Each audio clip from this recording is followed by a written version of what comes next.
What's up, YouTube? This is Too Raw for TV. All right, so this is a question that I've asked you guys probably a couple times over the past several years, but it's just so fun to answer this one because I know what my answer is, and I think I know what the answer is for the majority of people watching this video.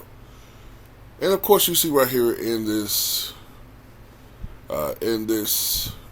caption right here, in this photo, it says, which playoff run was more impressive? Or really should say, whose playoff run was more impressive?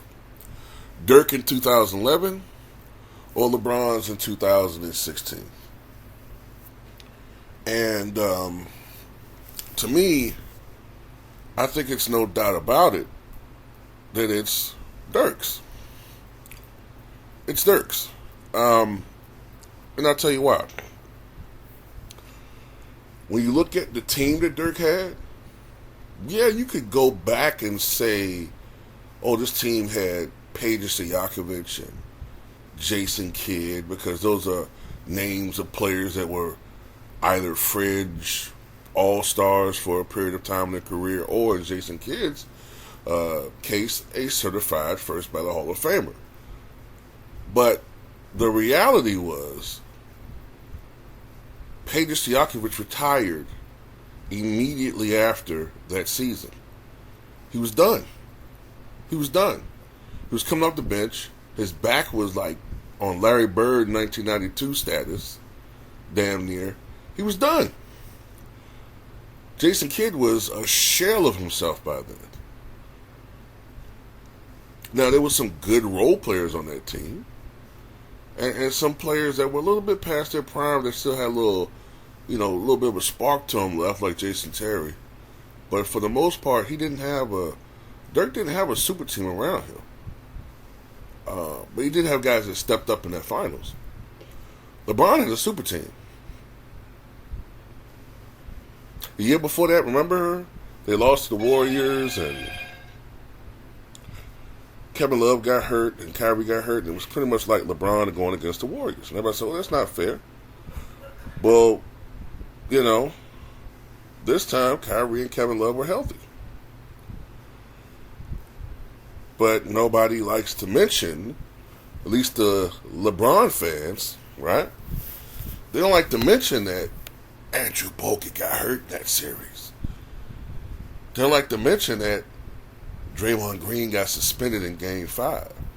I can't remember another finals where a player got suspended for a game in the finals.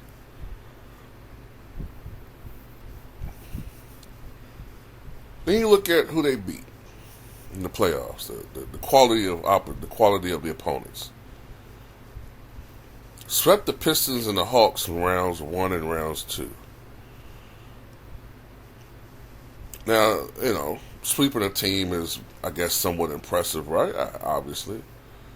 But the Pistons in 2016 were not the Pistons of the mid-2000s. And that Hawks team was... Look, Jeff Teague was one of the stars of that team, all right? So that kind of tells you what that team was about. Then they beat DeRozan and Kyle Lowry in the Eastern Conference Finals.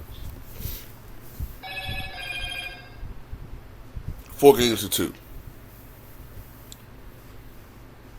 And then it took a suspension of Draymond Green, Andrew Bogut getting hurt, and Harrison Barnes forgetting how to shoot the basketball after the first 4 games of that series, for them to eke out. Oh, and by the way, Kyrie Irving. Kyrie Irving is the one that actually hit the game-winning shot. But, as each year passes by, the media and the revisionists make it appear that it was all LeBron James. You forget all about Kyrie Irving's impact. Meanwhile, Dirk had to beat the defending NBA champions, the Lakers. Matter of fact, they didn't just beat them. They swept them.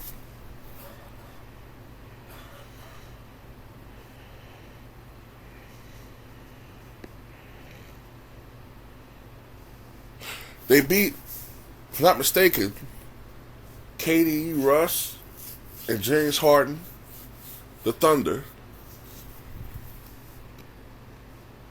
I can't remember who they beat in the first round. Was it the Spurs?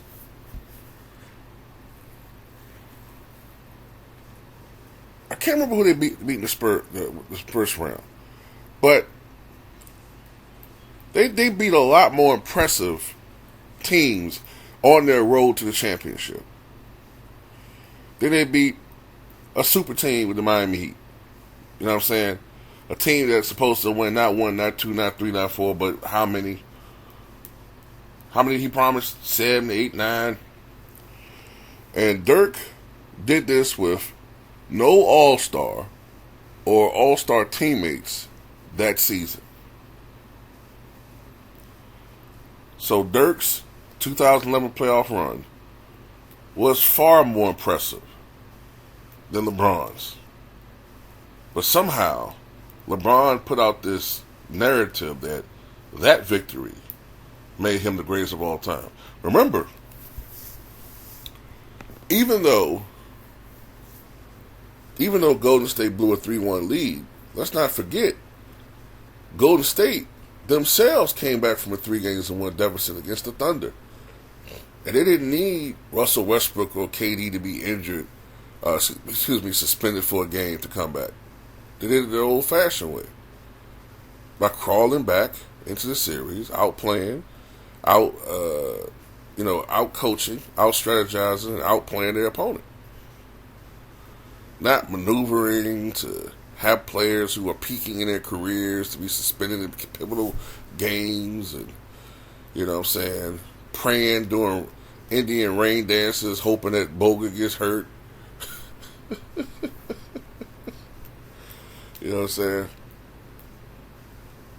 Luckily for them, Harris and Barnes forgot how to shoot the basketball. Now, they don't have no control over that, I guess, but it is what it is, man. But anyway, that's all I got to say about it.